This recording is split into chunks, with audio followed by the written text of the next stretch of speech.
Assalamualaikum warahmatullahi wabarakatuh.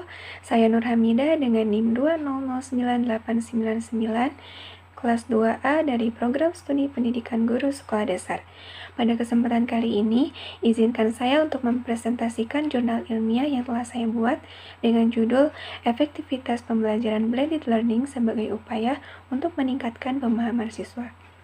Seperti yang kita ketahui, penyebaran virus corona atau COVID-19 terjadi begitu cepat, sehingga negara yang terdampak mengeluarkan kebijakan lockdown atau pembatasan sosial di mana seluruh kegiatan masyarakat dilakukan di rumah masing-masing.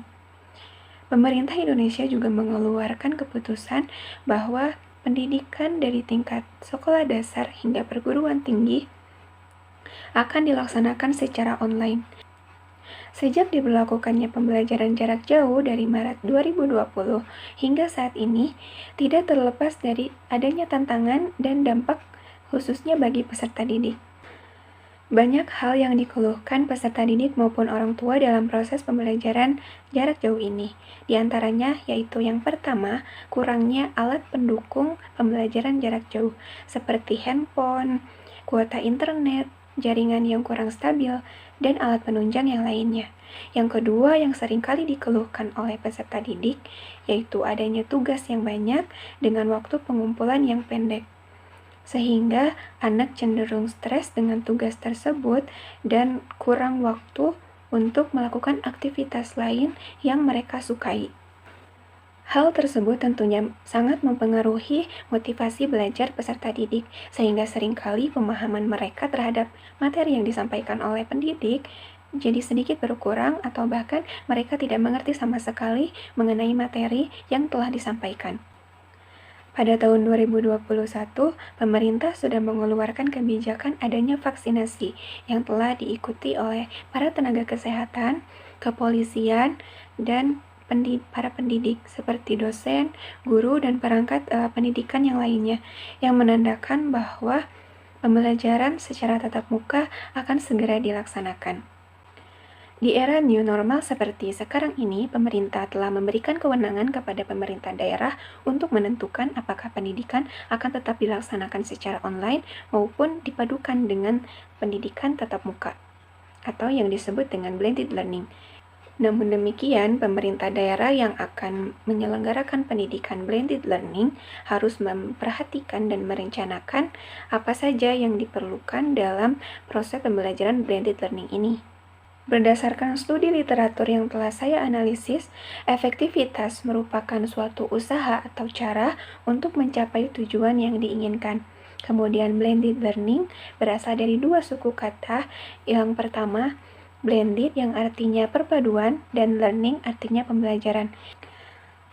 Penerapan blended learning tentunya harus didukung oleh berbagai pihak seperti pendidik, peserta didik, lingkungan sekolah, orang tua, sarana dan prasarana, dan lain sebagainya.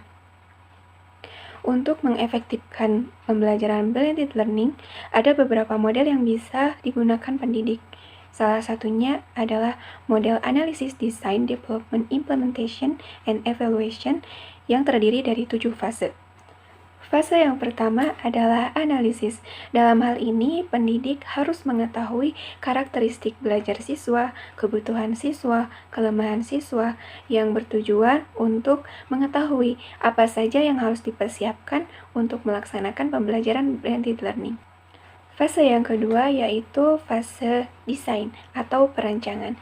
Dalam hal ini, pendidik merancang dari awal sampai akhir kegiatan apa saja yang akan dilakukan selama pembelajaran blended learning. Fase yang ketiga yaitu penyusunan dan pengembangan. Dalam hal ini, pendidik mempersiapkan media apa saja yang harus dipersiapkan untuk menunjang materi yang akan disampaikan. Fase yang keempat adalah uji coba.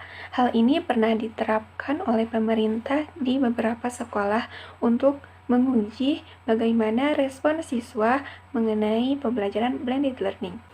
Fase yang kelima yaitu fase implementation atau penerapan, di mana pendidik menerapkan sistem pembelajaran blended learning terhadap siswa dengan media yang sudah dipersiapkan sebelumnya. Fase yang keenam yaitu fase evaluasi. Dalam hal ini, pendidik mengumpulkan informasi selama pelaksanaan pembelajaran, termasuk tes dan hambatan apa saja yang dialami oleh siswa. Fase yang ketujuh yaitu fase feedback, yaitu feedback yang diberikan oleh peserta didik, baik berupa tes, produk, maupun proyek. Sekian presentasi yang dapat saya sampaikan. Wassalamualaikum warahmatullahi wabarakatuh.